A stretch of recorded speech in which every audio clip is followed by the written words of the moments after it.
Ladies and gentlemen, the motion picture you are about to see is called The Sated City.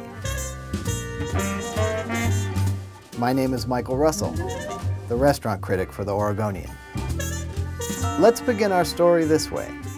It's 7 o'clock on a rainy night, and this is the face of Portland, Oregon, when it's hungry.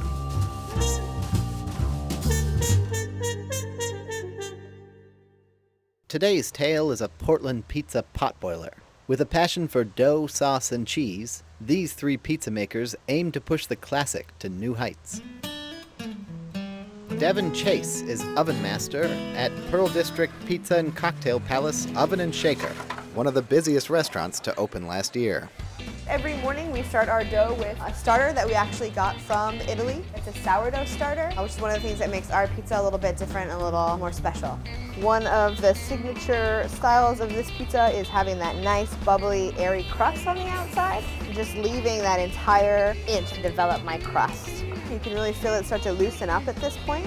I'm just handing it off from one hand to the other. Goes right back down on that floured surface, nice and round, and I know I'm gonna have a nice fluffy, crunchy pizza.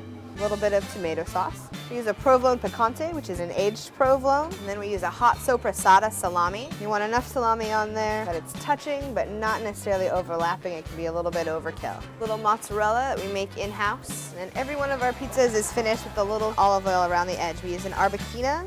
We like to cook our pizzas between 750 and 850 degrees. We use a mix of, ideally it's gonna be cherry and oak, but right now we got a little bit of alder and oak for the most part. So you just sort of add logs until you get that nice glowing red color.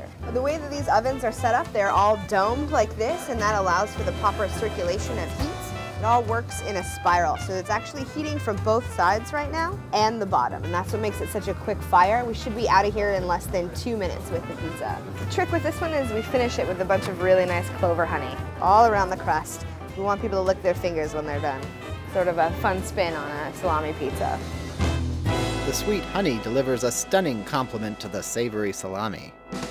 When it comes to toppings, though, few can top Lovely's 50/50 on North Mississippi.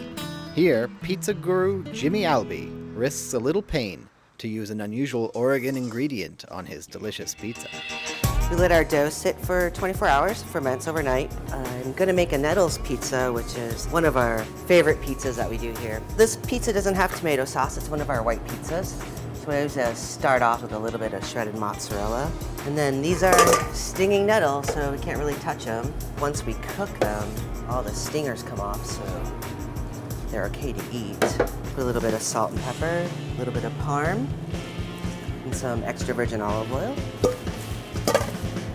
Set these up a little bit. And then this is red wattle pancetta that chopped butchers make for us. A couple pieces of that down. And then a couple pieces of Taleggio cheese. I'm gonna finish this with some fontina. We keep our oven temperature around 800 and 900 degrees. It's just probably a little bit lower than normal. We use all hardwood because we don't want any sap in the oven. They cook about 3 minutes.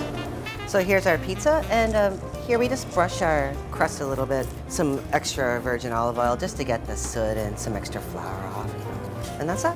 Here's our spring nettle pizza. Don't worry, the nettles won't sting, but the real draw here is the crispy pancetta. At Southeast Hawthorne Boulevard's A Pizza Shoals, meanwhile, owner Brian Spangler embraces technology to perfect the springy dough used in his classic East Coast style pizza.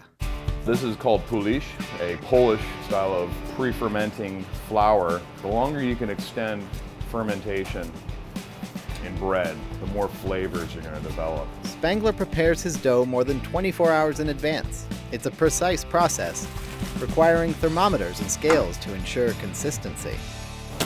Now that the dough is ready to go, we're going to go ahead and stretch it out so it's nice and even. But a lot of people throw this stuff in the air, which is for show. You can't do that with good dough, to be honest with you. So now we're going to dress the pizza. We're making a cheese pizza. There's something really sublime about something so simple, it can be so good. A lot of places will put sauce on first. We're a little different. We actually put sliced cheese on first. This cheese is whole milk. The flavor is very rich, creamy, a really good mouthfeel. By putting the sauce on after the cheese, we allow the sauce to flash cook so that the sauce has that kind of like vibrant, fresh tomato flavor. Now we got the cheese on the pizza, we're gonna go ahead and add the sauce. Just ground tomatoes with a little bit of salt, basil, oregano, and marjoram. Distribute that nice and evenly across the whole pizza. We have grated pecorino romano and grana padano. Melts into the sauce and kind of spikes it up, but we'll also at the same time we'll add fresh mozzarella, which adds these little pillow pockets of creaminess. And then to finish it off, we're gonna drizzle it with a little bit of extra virgin olive oil. We'll go ahead and transfer this sucker. The oven is right now 650 degrees, and it'll take probably in the neighborhood of about 5-6 minutes to bake off. Rotating it to make sure that it bakes evenly. Almost done. Toss it in for about another 20 seconds. Voila. Here we have a classic cheese pizza. It's a slice of pizza perfection. Nice crunch. You hungry?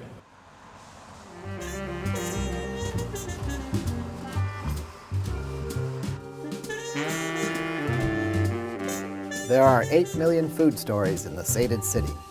This has been one of them.